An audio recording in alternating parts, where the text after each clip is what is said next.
আসসালামু আলাইকুম। Hello viewers, আশা করি তোমরা সবাই ভালো আছো।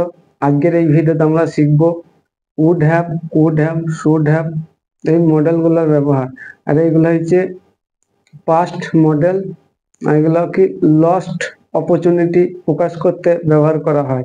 যেমন অতীতে কেউ কিছু করতে পারতো কিন্তু করে নাই, অতীতে কেউ কিছু হতে পারতো কিন্তু হয় নাই, অতীতে কারো কিছু করার সম্ভাবনা ছিল কিন্তু করে নাই, অতীতে কেউ কিছু করা উচিত ছিল, কারো কিছু করা উচিত ছিল কিন্তু করে নাই, অতীতে কারো কিছু করার সক্ষমতা ছিল কিন্তু করে নাই। এরকম প্রকাশ করতে আমরা এই মডেল ভার্বগুলা ব্যবহার করি। শুরু থেকে শেষ পর্যন্ত যদি তোমরা এই ভিডিওটা দেখো, কিছু না কিছু বেনিফিট পাবে। আর ভিডিওটি যদি ভালো লাগে লাইক কমেন্ট শেয়ার করতে ভুলো না। আর চ্যানেল নতুন এসো, প্রথমবার আমার ভিডিও দেখছো, তাহলে চ্যানেলটা সাবস্ক্রাইব করে দিও। আর তোমরা আমাকে অনেকেই কমেন্ট বক্সে কমেন্ট করে জানিয়েছো যে চ্যানেলে ভিডিও আসছে না কেন। আমার শারীরিক অসুস্থতার কারণে আমি তোমাদেরকে বেশ কিছুদিন ভিডিও দিতে পারি নাই। আজ থেকে তোমাদেরকে কন্টিনিউস আমি ভিডিও দেবো। তবে চলো দেরি না করে শুরু করি আজকের ভিডিও। প্রথমে আমরা দেখবো কি উড হ্যাভ এর ব্যবহার। আর এই মডেল ভার্বগুলোর পর যখন হ্যাভ আসবে, হ্যাভ এর পরে কি আমরা যে ভার্ব আনবো, ভার্বের থার্ড ফর্ম অর্থাৎ পাস্ট পার্টিসিপেল ফর্মের ব্যবহার করব। এসো এবার এক্সাম্পল দেখো, তাহলে বিষয়গুলো বুঝতে হবে। তোমার উড হ্যাভ কি, আমি পার্টিতে যেতাম কিন্তু আমি অসুস্থ ছিলাম। I would have gone to the party but I was sick. আমি পার্টিতে যেতাম কিন্তু আমি অসুস্থ ছিলাম। I would have gone to the party but I was sick. আর একটা ক্ষেত্রে আমরা এই উড হ্যাভকে ব্যবহার করতে পারি, থার্ড কন্ডিশনাল সেন্টেন্স ক্ষেত্রে আমরা এই উড হ্যাভকে ব্যবহার করতে পারি। এক্সাম্পল দেখো, যদি আমি জানতাম তবে তোমাকে সাহায্য করতাম। If I had known I would have helped you. যদি আমি জানতাম তবে তোমাকে সাহায্য করতাম। I if I had known I would have helped you. আর একটা এক্সাম্পল দেখো, যদি আমি লটারি জিততাম তাহলে একটি গাড়ি কিনতাম। যদি আমি লটারি জিততাম তাহলে একটি গাড়ি কিনতাম। I if I had won the lottery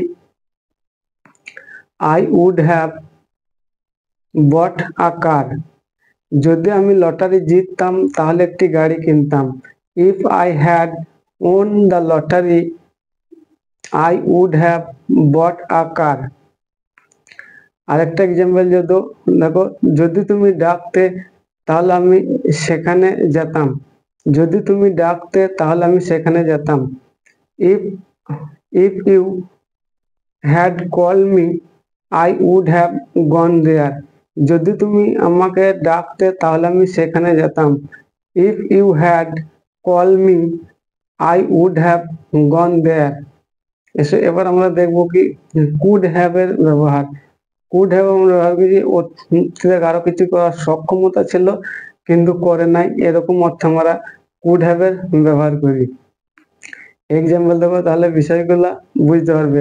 আমি চিঠিটি লিখতে পারতাম কিন্তু লেখিনি। I could have written the letter but I didn't it. আমি চিঠিটি লিখতে পারতাম কিন্তু লেখি নাই। I could have written the letter but I didn't it. আরেকটা এক্সাম্পল দেখো, তারা ম্যাচটা জিততে পারতো কিন্তু তারা কিছু ভুল করেছিল।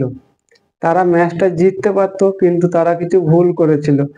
They could have won the match but they made some mistake. তারা ম্যাচটা জিততে পারতো কিন্তু কিছু ভুল করেছিল। They could have won the match but they made some mistake. আরেকটা এক্সাম্পল দেখো, আমার বন্ধু কম্পিউটারটি কিনতে পারতো কিন্তু সে এটা গিফট হিসাবে পেতে চেয়েছিল।